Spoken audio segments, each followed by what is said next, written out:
Hello दोस्तों, तो स्वागत है आप सभी को जहाँ टॉपर के एक नए वीडियो में।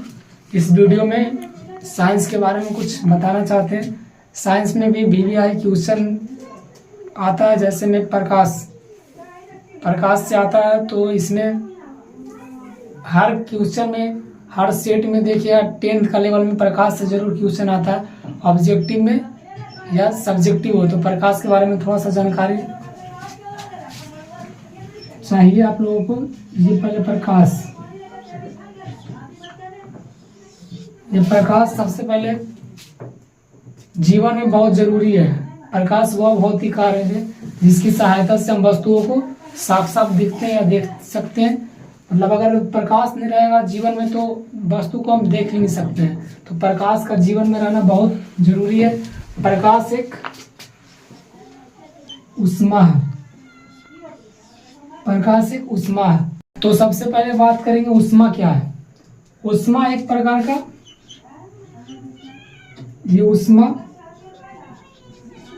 और पदार्थ में दोनों में बहुत डिफरेंस है। पदार्थ उसको कहेंगे जो कुछ न कुछ स्थान घेरता है। कोई भी वस्तु मान लीजिए, ये मतलब मार्कर किसी स्थान पर रखेंगे तो कुछ न कुछ मतलब स्थान घेरेगा, तो इसको पदार्थ बोलेंगे।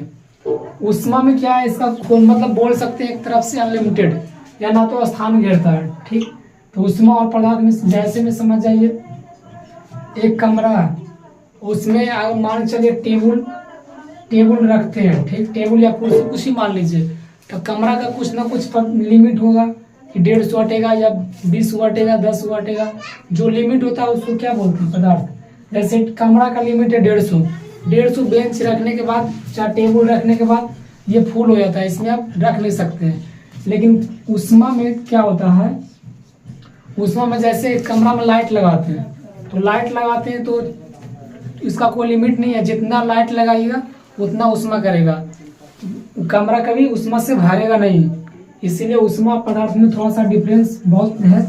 इसमें स्थान घेरता है, जो स्थान घेरेगा उसको पदार्थ बोलेंगे, जो स्थान नहीं घेरेगा उसको ऊष्मा बोलेंगे। ऊष्मा का उदाहरण बहुत सारा है, जैसे सूर्य का प्रकाश ये कितना भी पृथ्वी पर पड़ता है थोड़ी बढ़ता है ना, स्थान घेरता है, तो ऊष्मा में ये डिफरेंस होता है।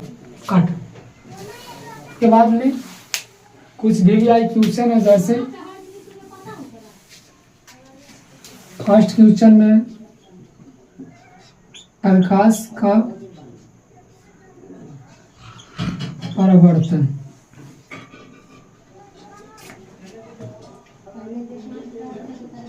क्या है, या तो बोल सकते हैं क्या समझते हैं।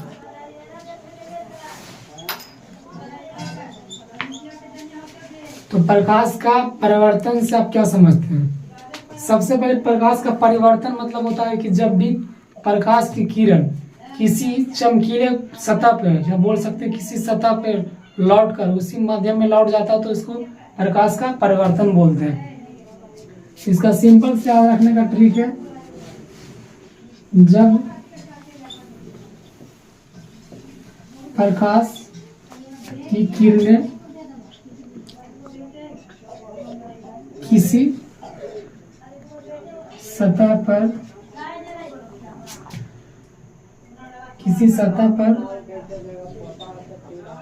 पड़ने के बाद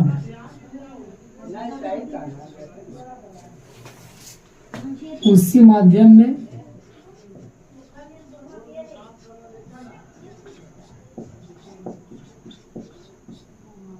लौटती है, उस क्रिया को प्रकाश का परावर्तन कहते हैं। प्रकाश का परिवर्तन उसको कहते हैं, मतलब जब प्रकाश की किरणें किसी सतह पर पड़कर उसी माध्यम में लौटती है तो उस क्रिया को प्रकाश का परावर्तन कहते हैं। जैसे चमकीला सतह पे टॉर्च जलाएंगे तो उसका रिफ्लेक्स लाइट मतलब रिटर्न मारेगा उसी माध्यम में, तो उसको प्रकाश का परावर्तन करते हैं। इसी प्रकार से दूसरा नंबर में प्रकाश का अपवर्तन। क्या है? ये क्वेश्चन बार बार आता है एग्जाम में। तो प्रकाश का अपवर्तन क्या है? जब किसी किरण या मतलब प्रकाश बोल सकते हैं एक माध्यम से दूसरे माध्यम में प्रवेश करती है, उसके बाद दिशा में परिवर्तन हो जाता है। ठीक, मतलब कि जब भी प्रकाश की किरण एक माध्यम से दूसरे माध्यम में प्रवेश करता है तो मतलब कि प्रकाश में मतलब उसकी दिशा में परिवर्तन हो जाता है, तो उसको अपवर्तन कहते हैं। जब भी प्रकाश की किरणें एक माध्यम से दूसरे माध्यम में प्रवेश करती है तो उसके दिशा में परिवर्तन होता है। तो उस घटना या क्रिया को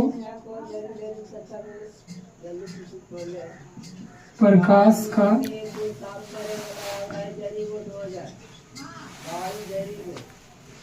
अपवर्तन कहते हैं। दोनों में कंफ्यूज मत होइएगा। प्रकाश का परावर्तन, परावर्तन कहेगा मतलब पड़ेगा और उसी माध्यम में लौटेगा। जिस माध्यम ये लौटेगा तो प्रकाश का परावर्तन हो जाएगा। अपवर्तन में एक माध्यम से दूसरे माध्यम में प्रवेश करते हुए दिशा में चेंजिंग आ जाता है। दिशा में परिवर्तन जैसे होगा, दिशा में परिवर्तन तो अपवर्तन होगा। तो आगे नेक्स्ट क्वेश्चन है क्वेश्चन नंबर 3 में। 3 में होता है मतलब प्रकाश का जो माध्यम होता है दो होता है, विरल और संगम माध्यम। तो सबसे पहले विरल माध्यम किसे कहते हैं? विरल माध्यम किसे कहते हैं? जिसमें वैसा माध्यम जिसमें प्रकाश का वेग कहने का मतलब स्पीड, चाल, जिसमें प्रकाश की चाल सबसे अधिक हो उसको विरल माध्यम कहते हैं। तो सबसे पहले लिखने में ऐसे, वैसा माध्यम जिसमें प्रकाश की वेग सबसे अधिक होती है उस माध्यम को विरल माध्यम कहते हैं। देखिए विरल माध्यम में क्या होता है कि प्रकाश का वेग या उसको चाल बोल सकते हैं या तो स्पीड बोल सकते हैं। तो विरल माध्यम में सबसे ज्यादा होता है तो विरल माध्यम। और दूसरी बात है संघन माध्यम, ये दूसरा होता है क्वेश्चन नंबर 4 में। संघन माध्यम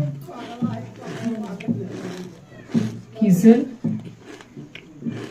कहते हैं? तो पहले विरल माध्यम के बारे में आप लोग समझ गए हैं।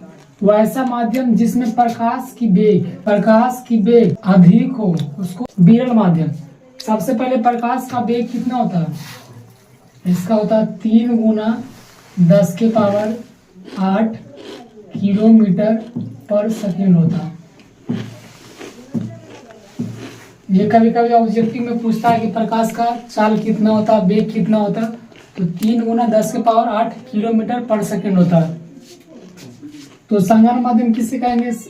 विरल माध्यम में अधिक रहेगा, संगम माध्यम में कम रहता है। तो इसको लिखेंगे वैसा माध्यम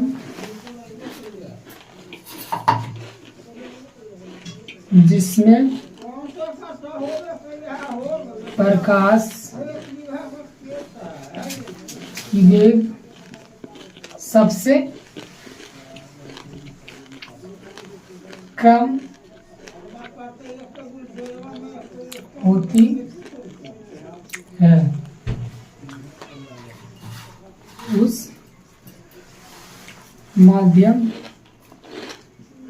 को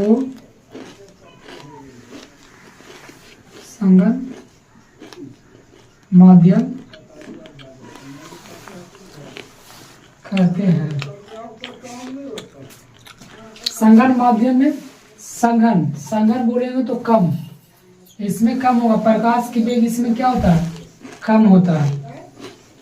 और सबसे ज्यादा होगा तो विरल, सबसे कम होगा तो संघन। तो ये चीज, ये सब याद रखिएगा, ये चीज बहुत इंपॉर्टेंट है। प्रकाश से रिलेटिव बहुत इंपॉर्टेंट क्वेश्चन है। कभी कभी ये पूछ देगा, ये भी याद रखिएगा।